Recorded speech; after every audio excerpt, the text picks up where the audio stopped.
It's the Brad and John Show.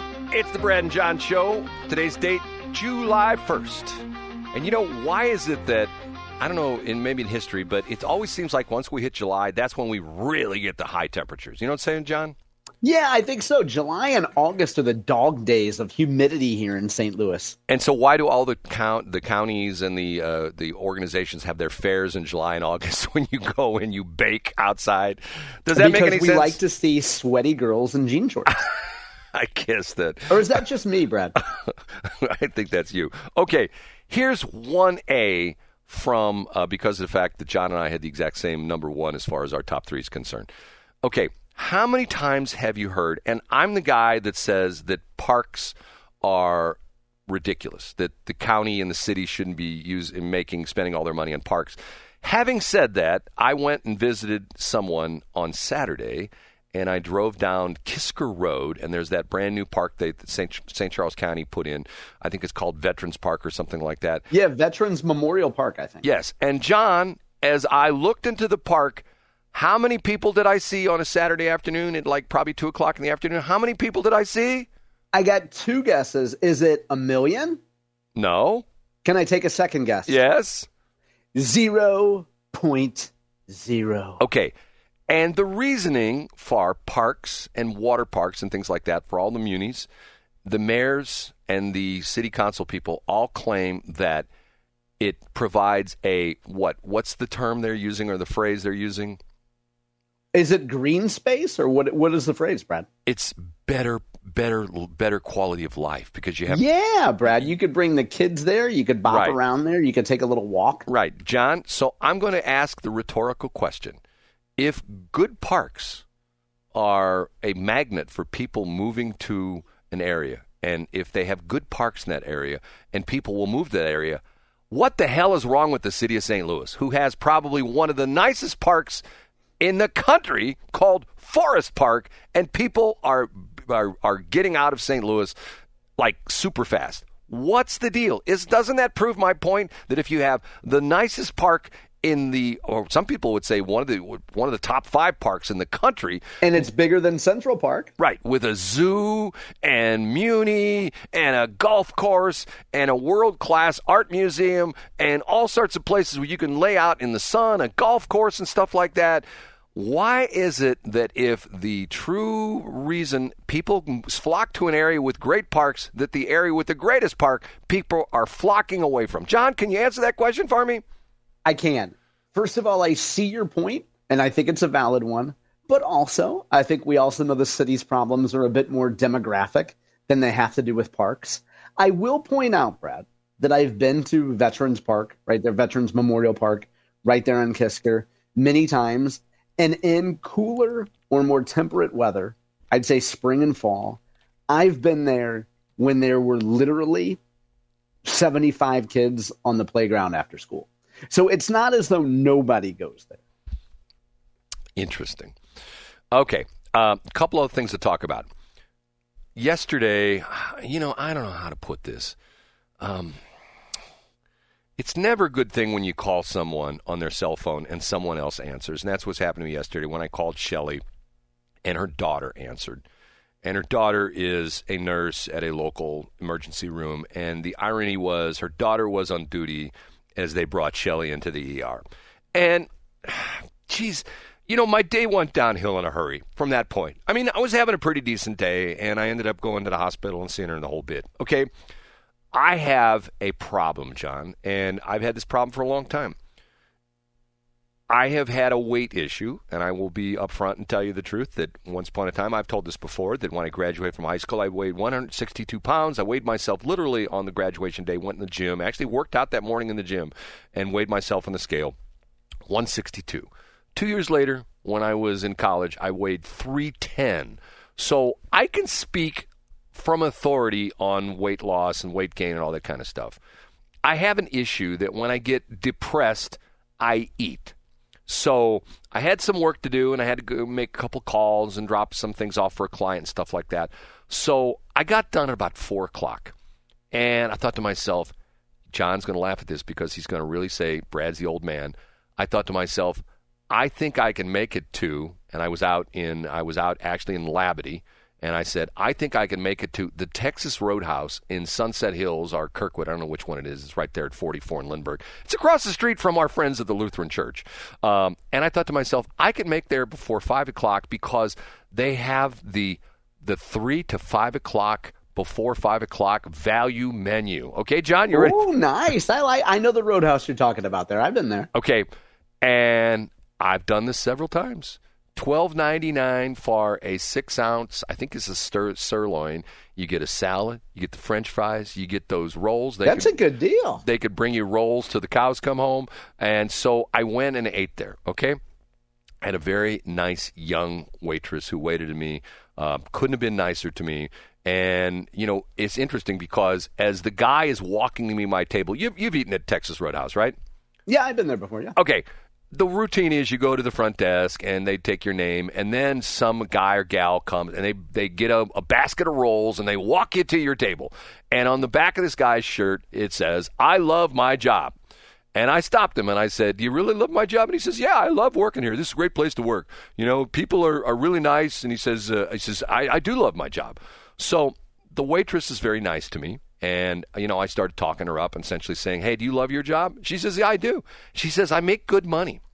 I go, "Really?" I said, "I'm not trying to be nosy, but what can you make?" She says, "On a Friday or on a Saturday night, I can make $400 to $500 in tips."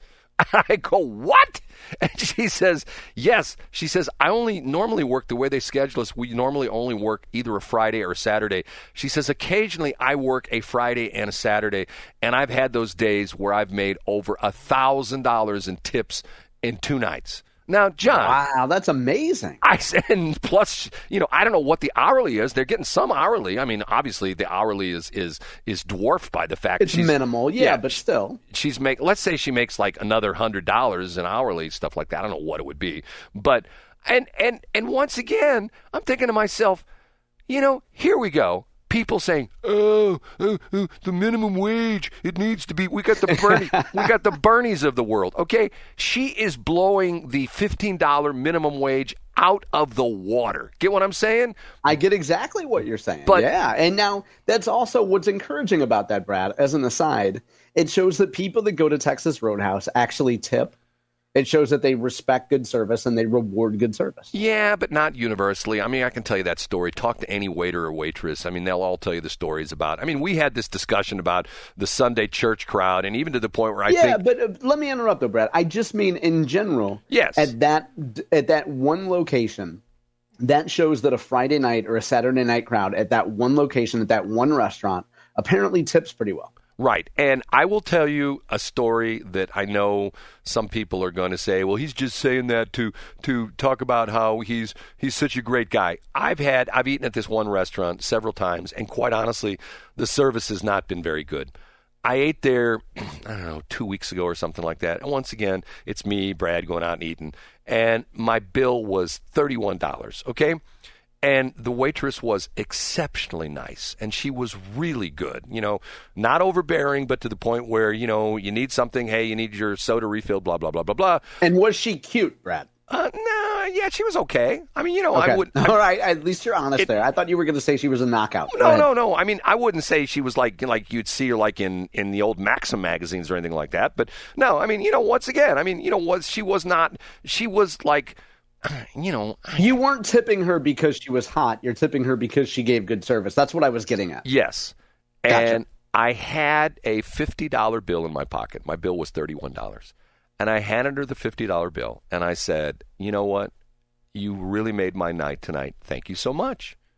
And she says, you don't want change? I go, no. And she says, but this is a $50 bill. Now, keep in mind, this is a restaurant that I don't think has a lot of high roller tippers there. I think there's a lot of cheapskates going to this place because I can look around and sort of say, okay, that guy's a cheapskate. That guy's you say cheapskate. That guy looks like me. That's probably a cheapskate. It looks like John Combest. So, and see, the interesting part of this is a guy who worked for 2 years at Steak and Shake for tips. You find anybody who's worked in the service industry making tips, and they're always a good tipper. I mean, if someone spills hot coffee in my lap and burns my twig and berries, they still get 10%. Get what I'm saying, John? I get exactly what you're saying, for sure. I mean, that's just the way it is. And what the other point I want to make is when you hear this stuff about, oh, there has to be minimum wage, there are jobs out there that if you go above and beyond the call of duty, you don't just show up and you just don't warm the seat or show up and you just touch the keyboard every once in a while. You know what I'm saying? You're not just present. If you are working your job and you're in a position where you can go above and beyond, you can make a lot of money. And that's what bothers me so much about the crazy, stupid thing with the minimum wage. And to the point where I mean, I've said it before, put the minimum wage $100. I shut these radio stations down. I go back and work at Steak and Shake 1, maybe 2 days a week. I work a 12-hour shift, make $1,200. I work 2 shifts, make $2,400 times 52. I'd be making 6 figures. Life's good. I got 5 days off. I don't have to worry about transmitters going off the air. I don't have to worry about clients not happy. I don't have to worry about John Combest making fun of me on the show in the morning. John Combest making fun of you. But, Brad, also think of the condition of your arteries if you ate all those beef tallow French fries from Steak and Shake. They're advertising that. Have you seen that? I have seen that. I think we mentioned it once before on the air. I'm not really a beef tallow guy. Right. Now, Brad, I will point out, if folks were in Labadie and they didn't want to drive to Texas Roadhouse that far away to get the sirloin special, is there any place they could go in Labadie that supports your radio station? Well, actually, I was down the street from the Hawthorne Inn. I wasn't the actually Hawthorne Inn, Brad. Yeah, the and Hawthorne do they Inn. have connected to them? Is there any sort of, I don't know, a meeting venue where you could have meetings or corporate events? Yes, right next door, the Labadie Town Hall, which is a very nice place. Oh, interesting. Yes. I didn't know that, Brad. And once again, if you are in the mood for a steak, and I mean a great steak, that is the place, the Hawthorne Inn. The Hawthorne Inn is excellent. Excellent. And they actually have the best steak ever since Mr. Steak closed right off of Highway 70. Well, I think most people could take a steak and drop it on the ground and put it back on the grill and have a better steak than Mr. Steak, but that's a whole nother story. Okay, so that's my day yesterday, sort of a crazy day, stuff like that. And then, should I go any further? Yeah, you should, Brad. I had an interesting situation where I reached out to someone for help. Okay? And what's interesting about this is I reached out to someone I've known for quite some time who's been very critical of my writing skills. Okay? And is his name John Combest? Did you text me and I didn't see it? No. Someone who's very critical of my writing skills. And I've said to many times, I'm a talker, not a typer, which means I talk for a living, but I do write stuff for a living. Yeah, I got you. And the reason that this person has criticized me is that I don't adhere to strict punctuation and grammatical. I write like I talk. And when someone says to me, I read, if I write something, people say, I could hear you saying that. To me, that is the compliment. To me, because sometimes you read things that are written, and it's so very, I know verbose is speaking, but what's spoken language? But what it would be in written? If it's flowery, would that be a term? If flowery language? Yeah, I like the word stilted. Stilted language, okay. I try to talk to the average Joe or Josephine average. That's what I do when I write. I try to do that, okay? So what's interesting about this person is she is an expert and has advanced degrees, and I reached out to her for help. And you know what she told me? What'd she say? Just run it through ChatGPT. Wow, okay. I've thought to myself, well, hold on a minute. You're the expert. What do you mean just run it through ChatGPT? You mean, now, was she meaning that ChatGPT could help you clean up your grammar a little bit? The amazing thing on this is I thought to myself, and quite honestly, this bothered me because I'm reaching out to someone who has criticized me, through the years about things I write, and to the point where I'm finally reaching out to this person, say, okay, fine, I've heard you criticize what I do all the time, help me. And her help is, I'm not going to help you. Run it through ChatGPT. Yeah. Now, Brad, would this have to do for a certain letter that might be going to a government agency? Yes, it is, John Combest. You're just taking a wild guess, shot in the dark there. Because the crazy thing is, and I hate to use the word fight, against a religious organization, but it's turned into a fight against the Lutheran Church. And I talked to their attorney in Washington, D.C. yesterday, and let me put it to you this way. If I would have been talking to her and randomly opening up a dictionary and just, pulled a random page and, like this would be like some kind of a trick, like a magic trick, and I go, hey, I'm going to open up I'm going to close my eyes while I'm talking to this person, and I'm going to open up a dictionary, and I'm going to move my finger on some page, some random page, and I bet you that picture or that word that's described in that dictionary is exactly the way I'm being treated on the phone. It was condescending. And shall we say she was condescending to me on a scale of 1 to 10. It was about a 9.8.